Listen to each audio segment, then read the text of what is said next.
Hello lovies and happy Sunday to you. I thought I would pop in today and just explain a little bit of what I'm doing, because I'm doing something quite different.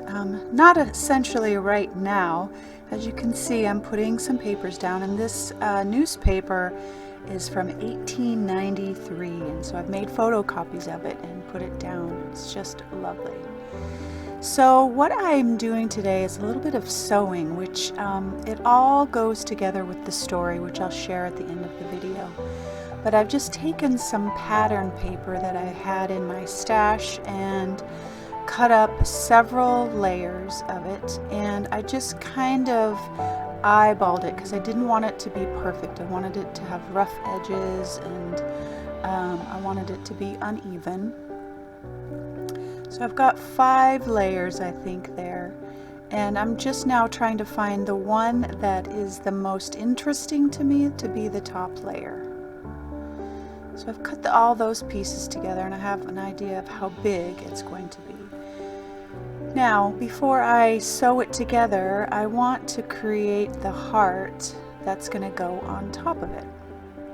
So I just took a plain piece of copy paper and painted out my heart and did a couple of layers and added a little bit of just plain red. I'm using Algerian Crimson Hue as the base, and then Naphthol Red, and then some Titan Buff to just give it a little bit of depth so that it's not so flat. And now, to give it a little bit more interest and to tell more of the story in my mind, I'm just doing some stencil work on top of it. And that is my pattern 2 stencil.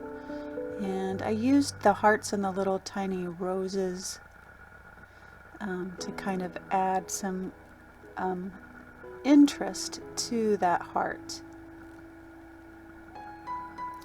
And now I'm using my background words stencil, and the text is very small on this stencil, so I find that using the archival ink works really well and gets in all those little tiny places, and you can see the text the best when I use the archival ink.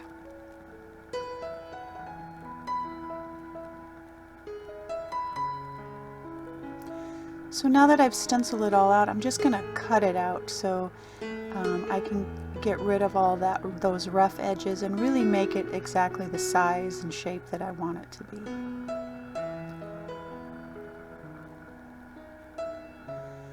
So I bring back my pattern paper, and I'm using just that top layer and gel medium, not fluid medium, but gel medium, because it's thicker.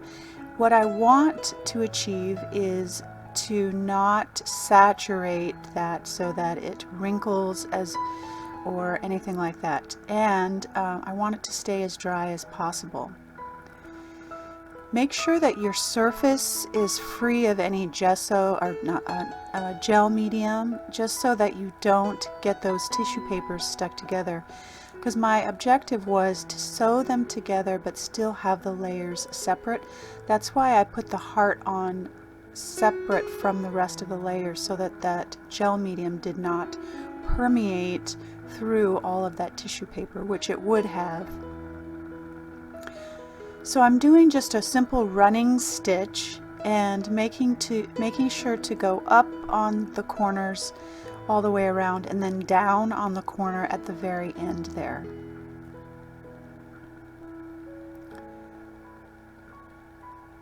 And I didn't tie a knot here, which I should have. I don't know what I was thinking, but it'll be fine because it'll get stuck down with gel eventually. And so I'm just quickly making some X's through my heart. And I am using waxed bookbinding thread and a bookbinding needle to sew all of this together. The wax helps it not tear the paper. It's nice and thick, and it kind of makes a statement. Now I'm tying my knot.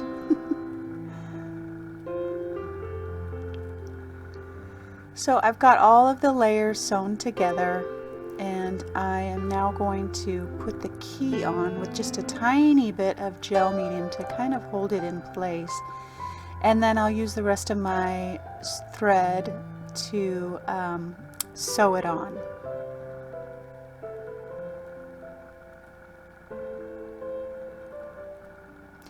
Part of the reason I didn't want all of those layers stuck together with gel is because I wanted it to kind of feel fluffy and thick and really textural.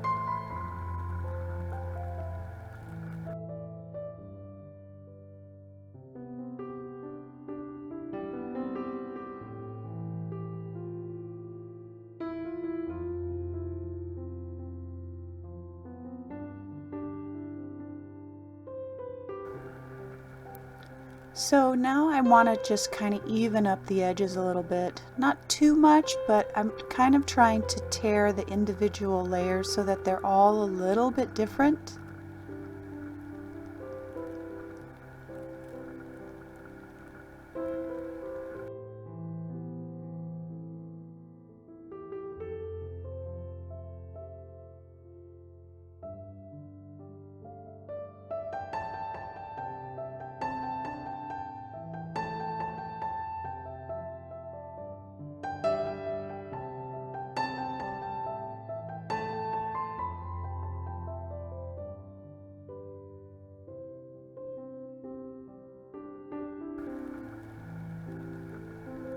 So back to the background now.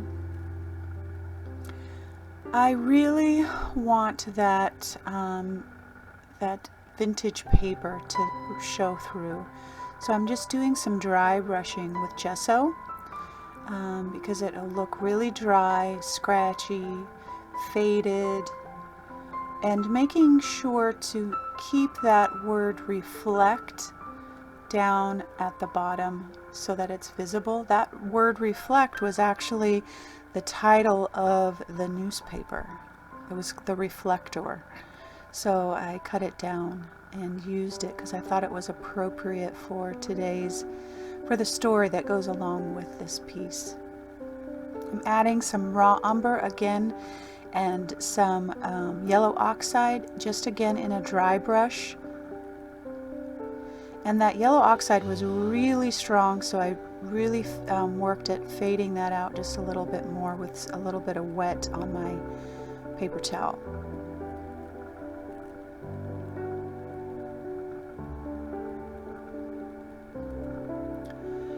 So I wanted to add a tiny bit of interest to the background, and I'm using the vintage quatrefoil stencil and the damask duo stencil because they, to me, feel vintage.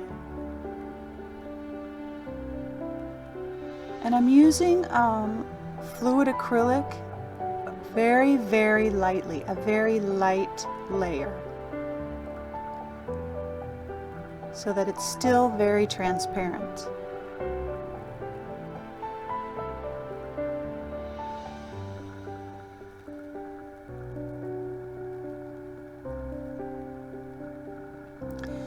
And I didn't want that stencil look to feel like it's just sitting on top there. I wanted it to blend back in to the background. So I again went for my gesso and did some dry brushing over that those areas, and it did the trick. I wasn't quite completely satisfied. I needed just a tiny bit more. It felt a little disjointed, so I connected a little bit of the stencil work. Now I'm taking archival ink pad in potting soil and edging the edges again because I didn't want to wet it with any paint or anything, but I knew that I wanted to age it, so the archival ink worked perfectly. Now I didn't want to put any gel on the back of that pattern paper that I've sewn together, again because I didn't want it to all stick together. I still wanted it to stay pretty fluffy. So I put the gel medium very lightly on the back. I use the gel medium also to put my words down that says "Embrace your story." using that same potting soil ink pad, I just kind of age the edges just a little bit to blend those colors together. Now I am just shading with my soft black pastel and shading with my charcoal pencil.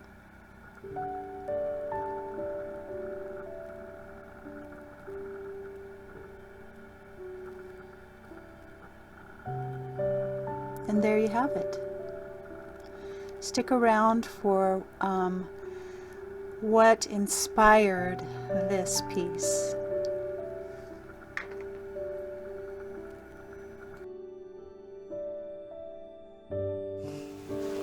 Hello lovies, happy Sunday to you, and wanted to give a quick explanation to this piece. I know I went through the process throughout the video kind of explaining, because this is very different from what I typically do, but this piece has got a lot of meaning, which they usually all do. And this past week I participated in a workshop on self-talk and how we talk to ourselves, and you know, I talk about that all the time. And it was fabulous, a wonderful group of women who did some deep dive soul work and shared, and it was amazing. But one of the nuggets that I gathered and just really ate up about this work and the self-talk that we do to ourselves is that, I mean, we all have our inner critic, and we all have those thoughts that can cycle around, and they might not always be there all the time. There are some that are there more than others, and that was kind of what we talked about in the workshop, and those that are more prevalent, how we work on those and how we turn them to a positive. Through this process of doing the work, the gal who was leading the workshop said that there are so many layers that contribute to all of the things that we tell ourselves. And so that's kind of where I started this piece, was the beginning. Like, this background paper is a newspaper, so that's the story. That's the story of our lives. That's the news, that's the stories we tell ourselves, the lines, the lies, the things. That's that background. And then this pattern paper, which has all these layers, that's all those layers and all those people and all of those things and circumstances that contribute to our story and contribute to some of those things that we say to ourselves. And then how they're all woven together and sewn together and kind of create who we are. And that's what this represents. And then, of course, our heart, that's where we are working from, and how we communicate to the world and how we love others, and all of that. All of this is part of our story. And so the gal who was leading the workshop said, you know, as we were working through this, she goes, but she said, the one thing that we have as humans that, you know, no animals and others do not have, is that we have the power of choice. And that is, you know, I'm just like, yes, yes, yes, because we just, with all of this information, with all of our layers, with all of the things that have contributed to our stories, and some are really, really wonderful, and we want to hold on to those and cherish those. And then there are stories in our lives, layers in our lives that are painful, and deep, deep hurts and abuse and loss and stuff that I can't even begin to fathom having to feel and carry the burdens. I've experienced a lot, but I feel like when I hear your stories, I've experienced very little. And so from those hard stories, and from those, we start to talk to ourselves and tell ourselves things that you wouldn't, again, tell anybody else. And we begin to believe those. And this key is the key to changing that story that we tell ourselves, changing that negative. The key is we have a choice. We have a choice to hold on to the bitterness and the burden and the hurt and all of that stuff.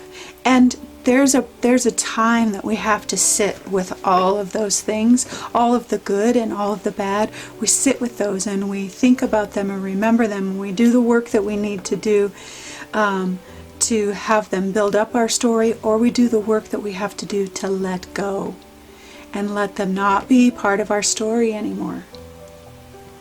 And so that is what this whole process is about. You have a choice. This is your choice. You are the key. Embrace your story, because your story, however wonderful and however hard, it makes up who you are. It really does. But it also can limit you, and it can bring bitterness and unforgiveness and things that don't benefit you. So anytime that there's a story rolling around in my head, you have to kind of work through that, and you can start asking yourself, does this benefit me, or is this hurting me? Is it hurting relationships? Those kinds of things. And if it is, then we can let them go. We have the choice. We get to choose how we live. Thank goodness. Thank goodness. The power is within us. We have to sit with the hurt and the burden and thank it for the lessons that it's taught us and the strength that it's given us, and then we let it go and don't let it inhibit and burden us any longer. So that is this piece today, my loves. So I hope you embrace your story, all of it. All of it is wonderful, the good and the bad. And I hope that whatever stories and lines and bad circle tapes that we play over and over and over in our heads, that you are the key to choose how you want to live, what kind of story you want to write, because you're the author, and how the rest of your life will be. And sometimes those stories aren't always with us, and when they do pop up, we have to kind of make a choice to say, I don't want to listen to that lie or that old tape or what somebody else has said. So, loves, I hope you'll do the work today. I hope you'll sit with it. I hope that you'll let go of things that you don't have any business hanging on to. All right, my loves, I hope you have a wonderful Sunday. I hope you're reflective, and this is a good soulful day for you. And I hope that you always, always know that you are loved.